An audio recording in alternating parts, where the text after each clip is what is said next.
from WDSU. Hi, everybody. We interrupt your regular programming for continuing coverage of breaking news that's happening right now. All day we've been telling you about the U.S. military helicopter crash that happened overnight off the coast of Florida. We understand that 4 members were from the Louisiana National Guard. We want to go live now to a news conference out of Hammond. They are discussing this topic right now. I am confirming to you that we had a training accident over in Florida where we had 2 of our Black Hawk helicopters doing training missions with the Marine Corps. As we speak, there's an ongoing search and rescue operation to search for that aircraft and search for our service members that were on it. And that's as much as I know at this point, or as many details as I know. A little bit about the unit. The unit's official designation is the 1st of the 244th Assault Helicopter Battalion. They do fly the UH-60 Black Hawks and have approximately 385 soldiers in this unit. It is a very experienced unit and one that has received numerous accolades from its service to our nation, to include deployed to Iraq twice in 2004 and 5, and then in 2008 and 2009. Also domestically here in our state, it responded to Hurricane Katrina, Rita, the oil spill that we experienced a couple of years ago, the Mississippi River flood, and Tropical Storm Isaac.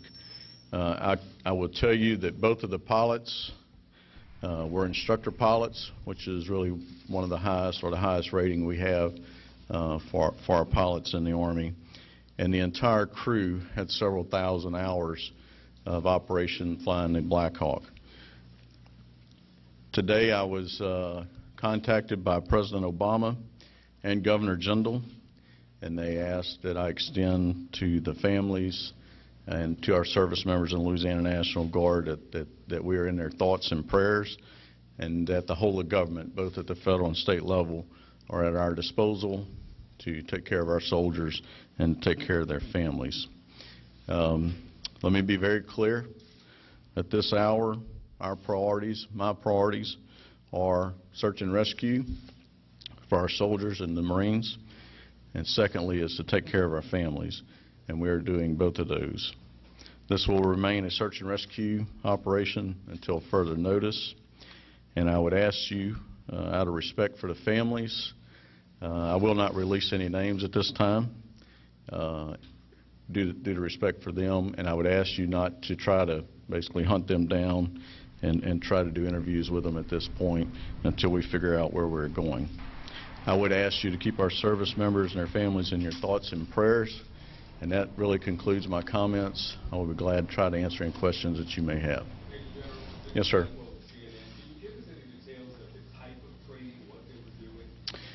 Well, we were supporting the Marine Corps, and so that's really about the extent that I know. We were doing lift operations for them. I would refer you back to the Marine Corps for any details on the specifics of the missions or the training missions they were on. Yes, ma'am.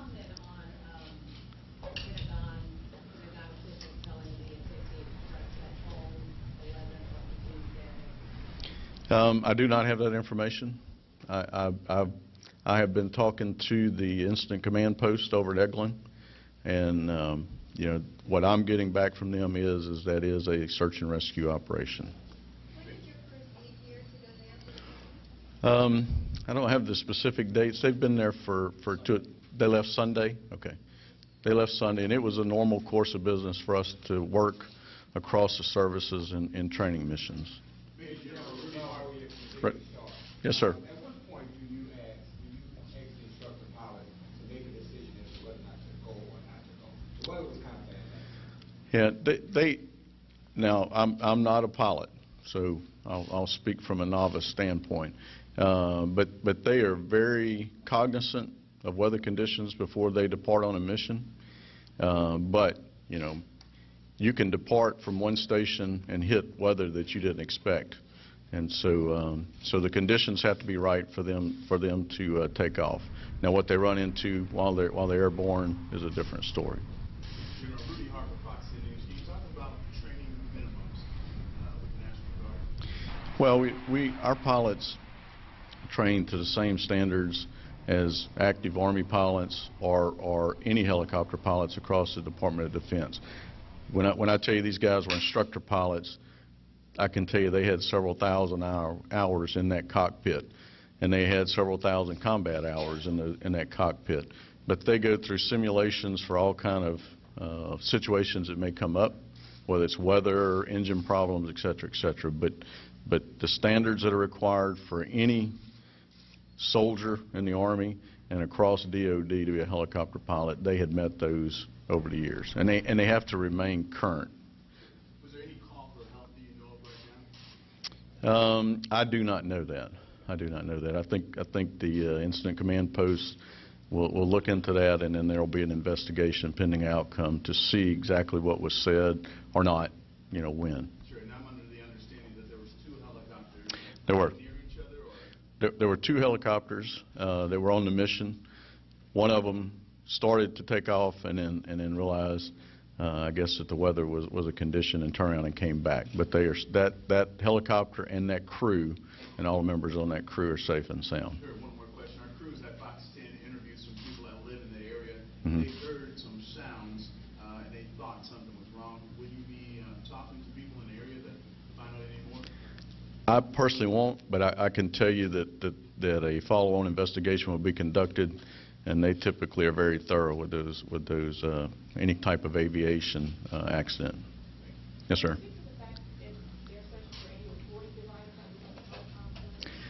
I'm not aware of any recording devices that are on our Blackhawks. They do have transponders so that their location is known, if you will. So, but there are no that I'm aware of, and I can stand corrected by the experts in the back, but I'm not aware of any like black boxes or anything that are on our Black Hawk helicopters. Anyway.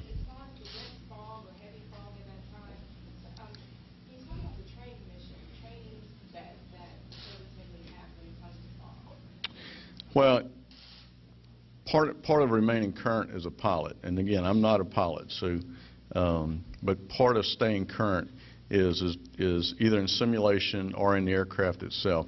They have to go through all types of tests where you fly into a fog bank, if you will, and instantly you have to stop flying visually and start flying on your instruments.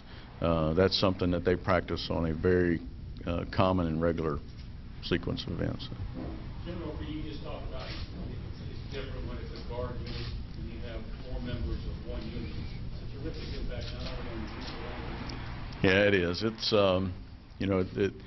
the National Guard is in over 3,000 communities in the United States, and we tell people that we have soldiers and airmen that are in every zip code in the continental United States, and so often the units are hometown units, and so it's aunts, uncles, brothers, sisters, etc.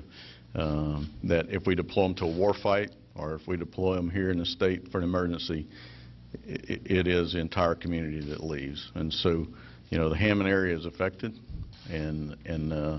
but as a state and as a nation, we will wrap our arms around them and take care of them. So, until this search and rescue is over with. Yes, sir. I'm sorry. Deployment background? Yeah, to the war fight that we've been in the last 13 years, they deployed in 2004 and 5, and then they went again in 2008 and 9 for 1 year each time.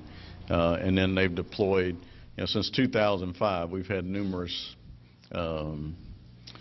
disasters here in the state of Louisiana. And it started with, they were in Hurricane Katrina, Rita, they did the oil spill, the Mississippi River flood, and then Tropical Storm Isaac. But I can also tell you, every year they go out and, with the wildfires in the west, they go out and fly operations to drop water on the wildfires. They've been on missions on the border, supporting the immigration services. So they're a great unit. They have a great history, and they're tremendous pilots and tremendous soldiers. General, can you speak a little bit to the Accountability Associated Press to what they did say during Hurricane Katrina that they have been involved in some of the rescue? Yes, sir. They all of the helicopter assets in Louisiana during Katrina were committed early. I mean, as soon as the storm effects went down low enough where we could get Blackhawks in behind the storm to start doing search and rescue, this unit and the other unit we have here in the state were the first ones in, and they stayed until the end. I would tell you from an aviation standpoint, they had what we call first or second touches and first touches where you're getting them off rooftops, so to speak, of about 50,000 personnel. And then first and second touches, a total of about 78,000 personnel that we moved collectively. You know, the Louisiana National Guard, the active duty, the Coast Guard, Wildlife and Fisheries, all of us. So they were integral in the after effects of Katrina, and they saved thousands of lives during that storm. Would they have been rooftop rescues or anything along those lines? Sir, I'm sorry? Would that have been rooftop rescues? Yes, sir. They picked people off rooftops, took them off levee systems, pulled them out of the water, whatever was required. But I would tell you again, in Isaac, which is not as well publicized, we had about 6,000 citizens in Laplace that we had to do nighttime operations on, both by boat, high water vehicles, and aircraft. So they were involved in that as well. General, have you spoken with or do you plan to speak with the families of the force visit? I do. I plan on this afternoon making my rounds to go see the families and speak to them and see if there's anything else that we can do for them right now. But I will tell you that this morning, I would say roughly around 7 a.m., we had notification officers at their homes to notify the families that there had been an accident and that search and rescue was underway. And we've tried to keep some of our service members, our family support group people, with them since. But I plan to visit them this afternoon, and then I'll probably be with them again tomorrow, and you know, until we get to in-state on this thing. It's a tough day. You know, when you're responsible, they're under my command, and so I take very seriously their safety and well-being and that of their families. And so, but it's not the first time I've been through this, unfortunately, and hopefully it'll be the last. But I'm doing fine, thank you. What agency will make the final determination of the cause of the crash? I'm sorry. What agency will make the final determination of the cause of the crash? It'll be there'll be the safety board inspection, and Colonel Bassett, I guess that would be the aviation center out of Fort McClellan. Sir, yes, sir. When they determine the agency will come out, probably Fort Rucker, the CRC center. Fort Rucker, I'm sorry, Fort Rucker, Alabama. The safety center there will make the final determination for the accident. Yes, sir.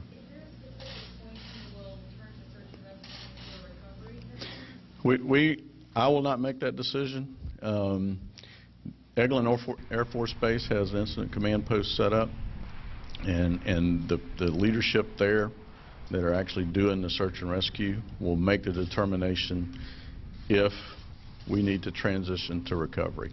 But I will tell you again, we are still in search and rescue. I know there's a lot of information out, but I talked to them just before I walked in here, and we are still in a search and rescue mode. Yes, ma'am. Three of them were in Katrina. One of them was not. Yeah. So. Where would you say these weather conditions might be replicated? They train in conditions that are similar.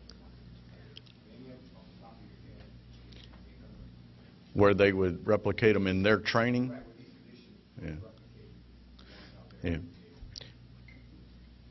Again, I'm not a pilot, but I would tell you that I know that we have a simulator here in the state that our pilots are in all the time, and they put them through numerous scenarios, whether it's something weather-related or if it's something mechanical goes wrong or whatever. But also, they have to fly in the helicopter with instructor pilots with them that will put them through different scenarios, saying, okay, this just happened, whatever it is, maintenance issue, you just hit a fog bank, You just entered a thunderstorm. You know, what are your actions? General, are all the soldiers from this area? I would tell you they're from the state of Louisiana. Yes, sir. Yes, sir. I'm sorry? Yes. Yes, they are. And I'm not trying to be coy. I'm just trying to be very respectful to those families right now and not putting more angst or pressure on top of them than what we need to at this time. Can you tell us if they're, how many, male, female? All male. All male. Yes, sir. Have you spoken with the pilot and crew of the other Black Hawk that want to come back? I have not. Have they interviewed? When you say interviewed, Screens to what they saw, if they noticed? I'm sure that they're going through, they've either gone through that today or they will go through that, yeah. It's still obviously very early. Is there any preliminary cause that y'all have pursued of what happened, mechanical failure, human error, weather? No, sir. No, sir. Our main effort right now is getting our soldiers and Marines back. That's it. And taking care of our families. Can you confirm that some human remains were found? Some out of the I cannot confirm that. No, ma'am. Okay. I'm sorry I couldn't provide you more information, but I at least wanted to get out and tell you what I know at this point. And we will keep you updated as things develop. And I will ask you again, please keep these families and our soldiers and those Marines in your thoughts and prayers this evening. Thank you. All right, you've been listening to Major General Glenn Curtis from the Louisiana National Guard, basically confirming what we've been telling you all morning and afternoon, that a U.S. military helicopter crashed overnight. This happened off the Florida Panhandle. On board were 4 members of the Louisiana National Guard. They were based in Hammond. Right now, General Curtis saying that this is a search and rescue operation right now for soldiers and for Marines. Who was on board? What we know right now, 7 Marines and 4 Army aircrew members.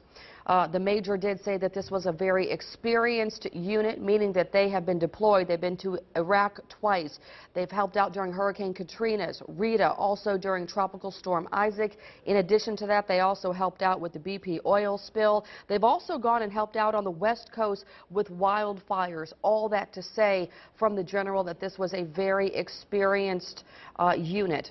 Specifically the pilots, they were called instructor pilots, which means that they've had several thousand hours and combat hours under their belts. They have been in every scenario possible during training, meaning numerous scenarios involving mechanical and weather situations. So again, a very experienced unit. They're withholding the identifications right now out of respect for the families. The general calling this a very tough day. Of course, we are going to continue to follow this story. We're going to bring you all information that we have as soon as it becomes available to us. Of course, we'll have more information for you coming up tonight on WDSU News at 4, 5, and 6 o'clock, and always on our website, WDSU.com.